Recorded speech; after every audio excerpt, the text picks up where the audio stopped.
no control over this Richard Sherman situation. Has he reached out to you? He said publicly he was going to apologize to you today. I haven't had my phone on me. Just got out of practice, but I just heard that. It's nice of him. Did that bother you at all when he said what he did? That you didn't shake his hand and all that? No. I know what I did, but that's, the one time the camera and something recording me is, gone in my favor. Did you in any way intend to snub him? Were you aware? No. I respect him, who he is as a player. He's a great player, has been for a while. In no way did I mean it like that. Does it bother you, though, when someone puts something like that out there that generates all kinds of unwarranted negative criticism that does get directed in your direction? No, in the sense that, I'm not worried about it. I know how I handled it, exactly what I did. It is what it is with you guys. People want to portray an image with me of who I am as a person. Care less. Were you surprised when you heard those comments? Yeah, surprised a little bit. But you know what? It is what it is. I know you've said that you like the target being on the team's back, and I know you answered a question about that earlier, but I was wondering about how do you feel when some opponents develop personal vendettas against you personally, like Bosa and Sherman did? Do you feel the same way about that, or does it bother you? Well, I don't think Sherman's was a personal vendetta. He said what he said, but Bosa's, good for him. He had it premeditated. He's been thinking about that, obviously, for 2 years now. Yeah. So that's a long time to think about that loss. I do kind of like that. I'm not going to lie. Yeah, I was checking to see if there were any more Baker Mayfield quotes on Twitter. You know what, Dave? Hey, Bake, play better. Play better.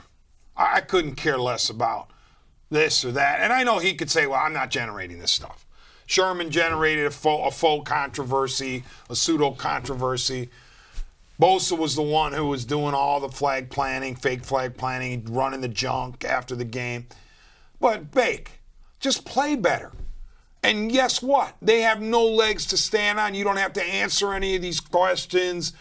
And people aren't talking about, your feuds with various players. I've said this before, though, Dave. I don't mind that Mayfield uses perceived slights as fuel. Mm-hmm. But it's contingent upon him playing well. You can't play poorly and then have the continued drama off the field.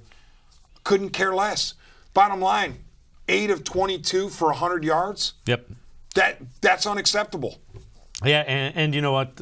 He missed open guys. He didn't have the accuracy that he normally does. Some of it is, they're not putting – the play calling is not putting him in a position to succeed. You've got to find a way to minimize the issues that you're having on the offensive line. Now, having said that, that's a pretty big handcuff to have to work with, but at this point, it is what it is. If you're getting beat up front, you have to find a way to counteract that. And the numbers show that Mayfield, when he gets rid of the ball in 2.5 seconds or less, he's very effective. Anything after 2.5, he's not very effective. That's what, that screams for the quick game. I get you can't, every one of your pass patterns can't be a slant or, a quick out. But where is the slant game? Where is the Browns slant game? Specifically, the OBJ slant game. Because what I heard and what I understood about Odell Beckham Jr. coming here was one of his greatest attributes was catch the 5-yard pass and go 50 yards. We saw it essentially in the Jets game. Yep. Where has that been? And here's the thing. You can't acquire Odell Beckham Jr., all that went into acquiring him, all the hype, all of his resume and everything else, and have a 3-game stretch, as the Browns have had, 3, 4 games, 3, 4, and 5, combined for OBJ. 10 catches, 103 yards, no touchdowns. You can't have that as any 3-game stretch for Odell Beckham Jr. And yet that's what you have going. That's what he's running on right now heading into the Seattle game. 3 games combined. Rams, Ravens, Niners, 103 yards pass receiving. How is that even possible with Odell Beckham Jr.? And the other thing is you can't force it into him. You've got to find a way to design plays within the flow of the offense where they're expecting something other than Odell Beckham Jr. And that I guess their offense has been predictable, or to the point it hasn't been something that has been fooling the defense enough. Dave, you're right, and I'm totally on board with Nick Chubb is critical to all this. But where the receivers are concerned, where Beckham is concerned, the great receivers throughout the years, they are great for many reasons.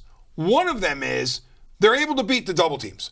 And all we hear from the OBJ apologists is, well, how can you expect to get him the ball when he's double teamed?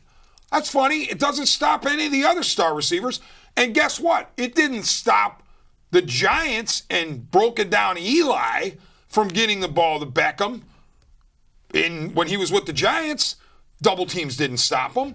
But now all of a sudden, because he's a member of the Browns and he's double teamed, you can't throw him the ball?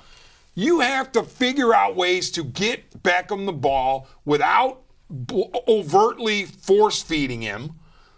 But he just can't have this paucity of numbers. And I heard somebody today say, well, you look at his body of work through 5 games. Oh, yeah, but the Jets game, I mean, come on. Really? You're gonna plant your fake flag in the ground with a dominant game against the Jets? I mean, you got to do better than that. He has to be more important to you than 2 catches for 27 yards, as was the case against the Niners, or 2 for 20, as was the case against the Ravens. Now, Ravens game, I said, you know what, decoy. And clearly the Ravens D was obsessed with him. So it opened up the field for other guys. But you didn't bring Beckham in here to be a decoy.